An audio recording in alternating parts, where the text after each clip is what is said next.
The market is full of fantastic products for crafts and model making, but today I'd like to take a look at a few things that you probably already have in your kitchen that you can use in your tabletop crafting.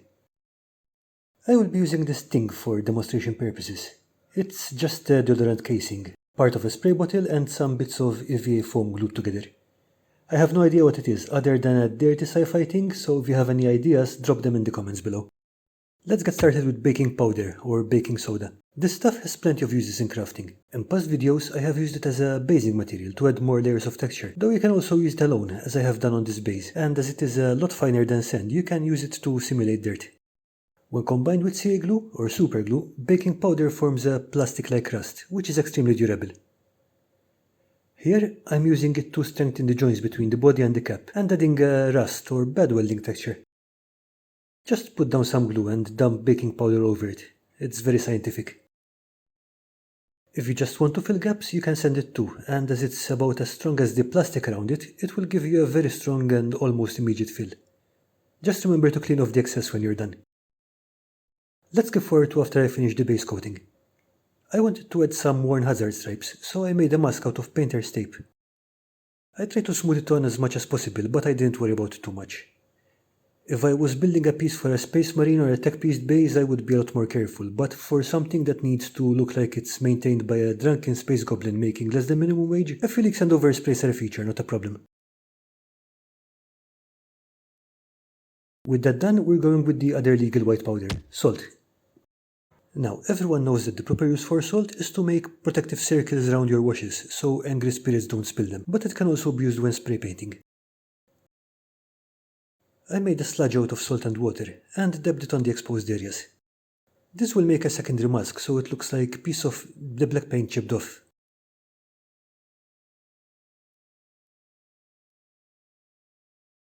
Once the salt is dry, I spray painted the piece black and removed the mask. The salt can now be removed with a damp brush, leaving the yellow patches underneath. You can do this anytime you are painting with a rattle can or an airbrush, and I especially like to use it for stuff that would be spray painted in real life, like this stencil.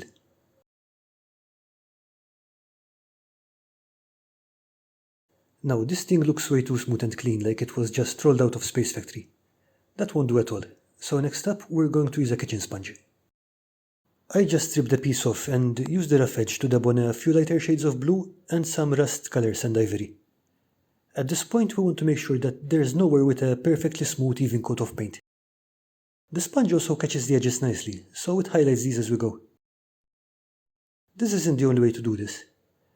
Hexos Hobby Bunker likes to base coat in a rust color and sponge on the paint later, and that's fine too. Pick something that works for you.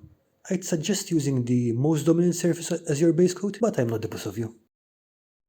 After adding a few details with a brush, we're going to add a few stains and tide marks with a wash. You could make a wash with water, but for this application I like to use surgical spirit, or 99% alcohol. It flows better than water and dries darker, which I think is perfect for this. Just dilute your acrylic paint in the same way you do with water and paint it on. It dries a lot faster too.